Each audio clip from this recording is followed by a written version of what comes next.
और यहाँ पर यह बात भी आपको सुना दूँ, अगर आप थोड़ा सा ध्यान फरमा रहे हैं तो, चूँकि खैरात तो सभी ने की है, सदके जाऊँ उस्मान गनी की खैरात पर। आ चुके हज़रत उस्मान गनी रज़ी अल्लाह अन्हु, आपका दिन भी है, तो हम तो भाई सबका जिक्र करने वाले हैं ना। और ये मेरे प्यारे नबी सल्लल्लाहु अलैहि वसल्लम के तीसरे खलीफा हैं, तीसरे खलीफा हज़रत सैयदना उस्मान गनी रज़ी अल्लाह अन्हु। और मेरे पीरो मुर्शिद सैयदी अमीर आले सुन्नत दामत बरकातुहुल आलिया, आपने फरमाया है, फरमाया कि मेरे जितने भी मुबल्लिगीन हैं वो भी बात नोट करें, और मोहब्बत वालों के लिए भी ये पैगाम तो है कि जनाब जब भी खुलफाए राशिदीन का जिक्र आए, मसलन हज़रत अबू बकर का जिक्र आए, तो ये कहें इस्लाम के और नबी के पहले खलीफा हज़रत अबू बकर सिद्दीक।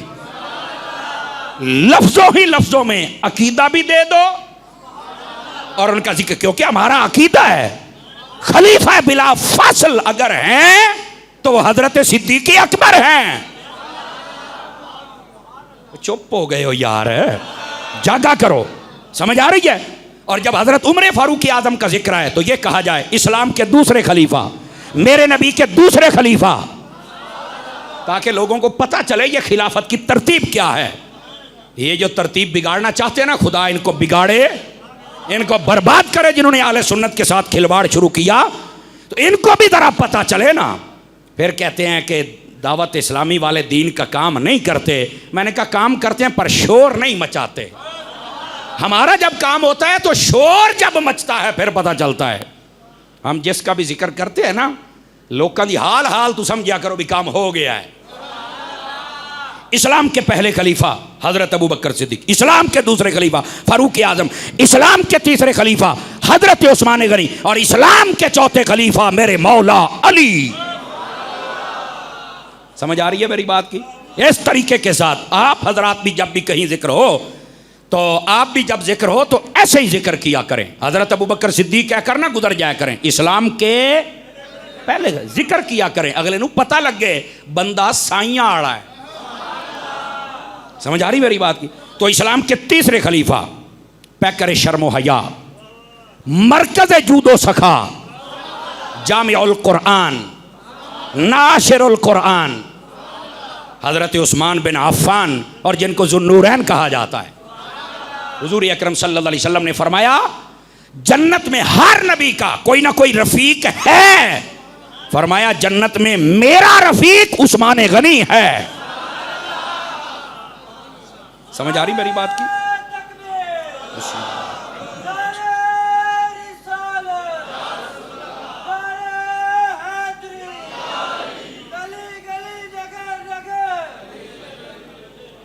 अल्लाह आपको खैर व बरकत अता फरमाए। तवज्जो है जी सब हज़रात की? बोल सकते हैं सुभान अल्लाह।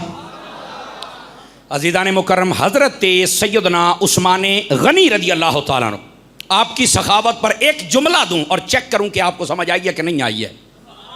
ऐ जड़े सज्जे खब्बे बेदे बैठे हो, परेशान बैठे हो या गोडे फड़ी बैठे हो, छड़ के बहुत त्रकड़े हो के बहुत जुमला आवे। हज़रत उस्मान गनी रज़ी अल्लाह तआला अन्हु वो शख्सियत हैं जिन्होंने बेशुमार मौके पर आका करीम अलैहिस्सलाम की खिदमत में मालो दौलत पेश किया, और ऐसा पेश किया नबी पाक ने खुद तारीफ फरमाई, जनाब जिब्राइल ने फरमाई, मेरे रब ने भी फरमाई।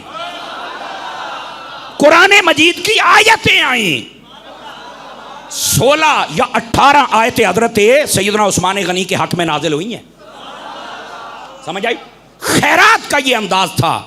तबूक के मौके पर जब मालो दौलत दिया, इतना दिया, नबी पाक सल्लल्लाहु अलैहि वसल्लम ने ना उनके पैसे अपने सामने रखे और पैसों में ऐसे हाथ मार रहे थे, ऐसे जिਵੇਂ बाद उलट पलट करता है ना, ऐसे कर रहे थे।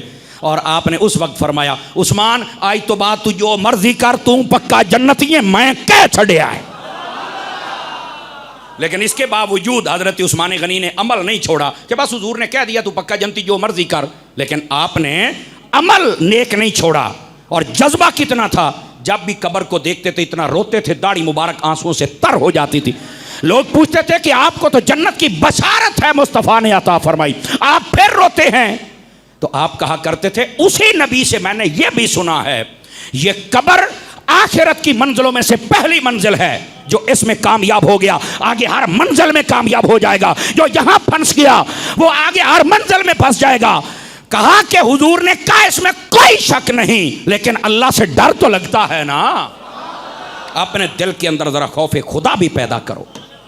हजरत सैयदना उस्मान गनी रदी अल्लाह अन्हु, ये आपका जज्बा था।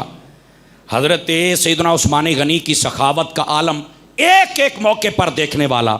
लेकिन मैंने कहा था एक जुमला अर्ज करूं, जब हुजूर मदीना में तशरीफ लाए ना, तो यहाँ एक कुआं था, बीरे रूमा जिसको कहते हैं, यहूदी के पास था ना, तो वो पानी नहीं भरने देता था, और जब भरने देता था तो पैसे लेके। नबी पाक ने फरमाया पानी के लिए आसानी होनी चाहिए। उस्मान गनी ने सुना, फरमाया मेरे यार की चाहत है, पूरा तो मैं करूंगा ना।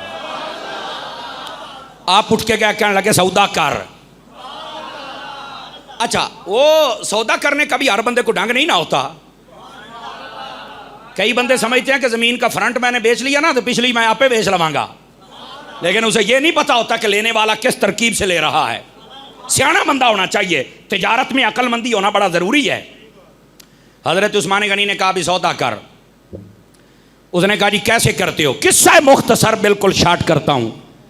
आपने फरमाया कि कैसे देगा कुआं? उसने कहा भी बात यह है, कुआं देने के लिए मेरी शर्त यह है कि एक दिन पानी आप भरेंगे, एक दिन हम भरेंगे, लेकिन आपको इसकी 4000 दिनार कीमत देनी होगी।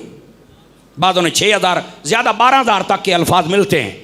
हजरत उस्मान गनी ने फरमाया डन हो गया, एक दिन हम भरेंगे, एक दिन आप भरेंगे। अच्छा, वो सियाना था कि चलो कोई नहीं, एक दिन मुसलमान बनेंगे, दूसरे दिन मैं जाना, तो मेरा कारोबार जाने। हजरत सैयदना उस्मान गनी रदी अल्लाह अन्हु आपने कमाल फरमाया, हुजूर की खिदमत में बता, हुजूर यूं सौदा किया है। नबी पाक बड़े खुश हुए, बड़े खुश हुए, क्या दुआओं से नवाजा। फरमाया उस्मान फिर ऐलान कैसे करना है? सब अहबाब तवज्जो फरमाइए। महबूब करीम अलैहिस्सलाम की खिदमत में किस मोहब्बत से कहा होगा मेरे उस्मान गनी ने, हैं? हाय हाय, वो कैसा समा होगा, वो कैसा मंजर होगा। बंदा बहुत दूर चला जाता है जब महबूबों की बात करता है। तो फरमाया कि हुजूर जैसे आप ऐलान करें।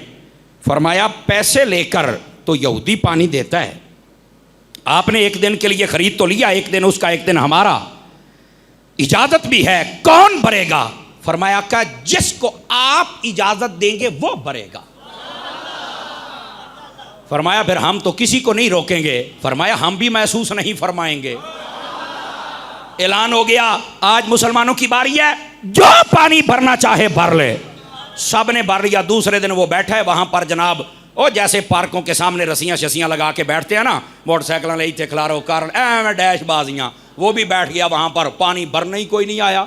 उन्हें आख्या तुसी पानी नहीं लेना, उन्हें आख्या सखी होवे उस्मान वर्गा ते पानी तेरा भी है, वो नहीं होगा जनाब, बस खत्म बात। और समझ आ गई, हाय मैं करके बैठा।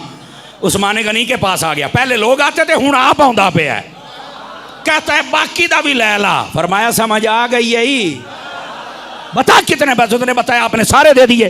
हुजूर की खिदमत में कहते हैं या रसूल अल्लाह सल्लल्लाहु अलैहि वसल्लम ये कुआं है। अब इस पर बड़ी लंबी चौड़ी बात है, मैंने बिल्कुल शार्ट किया है। महबूब करीम सल्लल्लाहु अलैहि वसल्लम आपने आपको बड़ी बशारतें अता फरमाई, क्या जन्नत तो क्या हौज कौसर, तो क्या आपके लिए भाई सभी इरशाद फरमाई। और साथ में फरमाया कि ये कुआं आज के लिए वक्फ है, जो चाहे पानी पीना चाहे वो पी सकता है। पूरा मदीना अपने क्या पराए क्या, जिसका लंगर खाते थे ना पानी की सूरत में, उसका नाम उस्मान गनी है। यही वो हजरत उस्मान गनी थे। जब वक्त शहादत करीब आया, 40 दिन के लिए आपको आपके कमरे में बंद कर दिया गया था। ना अंदर से कोई चीज बाहर गई, ना बाहर से अंदर आई। 40 दिन प्यासे रहे थे। इमाम अली मुकाम करबला में 3 दिन प्यासे रहे थे। समझ आ रही है? उनकी भी बात हम करते हैं, क्यों ना करें? मेरे नबी के प्यारे नवासे जो हैं, क्यों ना करें हम? लेकिन मदीना शहर में जिस पर 40 दिन पानी बंद रहा, मैं पूछना चाहता हूं लोगों, इसका जिक्र तुम क्यों नहीं कर सकते? क्या मसला क्या है? अब बात समझ आ रही है अभी सभी हजरात को? ये होती हैं 2 नंबरियां। जज़ाकल्लाह, अल्लाह आपको खैर बरकत अता फरमाए। ये 2 नंबरियां होती हैं जिनको नंगा करना जरूरी होता है। गिरामी कदर हजरात, सुन्नी वो होता है जिसके एक हाथ में दामन सहाबा हो और दूसरे हाथ में दामन अहले बैत हो। अच्छा, यहां पर यह जुमले का लुत्फ भी लीजिए, चूंकि मैं आला हजरत का मलांग हूं और हजरत अत्तार का मुरीद हूं। जुमले का लुत्फ लेना, एक है दामन है हाथ में, दामन छोड़ना नहीं। मैं कहता हूं ये जो दौर चल रहा है ना, छोड़ना बड़ी दूर की बात है, दामन इतनी काबू से पकड़ो कि ढीला भी ना हो,